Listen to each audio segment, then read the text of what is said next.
ходе марафона волонтеры «Доброе сердце» принимают активное участие в благоустройстве домовых, придомовых территорий ветеранов Великой Отечественной войны, одиноко проживающих граждан, людей, которые находятся в социально опасном положении по их заявкам.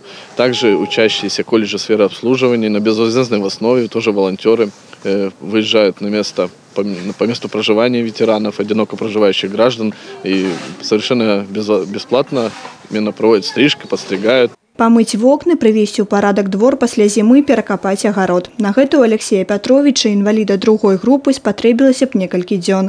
Ды і здароўе магло падвесці. А дапамагчы па гаспадарцы пенсіянеру няма каму, бо ён пражывае адзін. Відавочна, волонтеры прыехалі па правільным адрасе. Мне тяжело справляться с домашними делами. Поэтому я попросил, люди приехали сделать мне, так сказать, все блага, которые я просил. И загребают, и окна моют, и копают.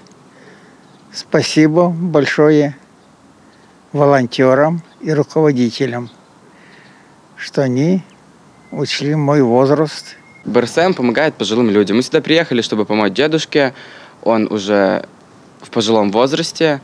Я считаю, что нужно помогать таким людям тем, что они очень слабые, им нужна помощь. Они не могут сделать того, чего можем сделать мы. Сложностей никаких не было, все было по силам, и мы достаточно быстро справились с этим.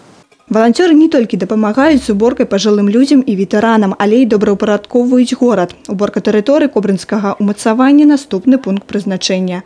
Мы здесь убираем, загребаем листья, убираем все, чтобы было чисто и красиво.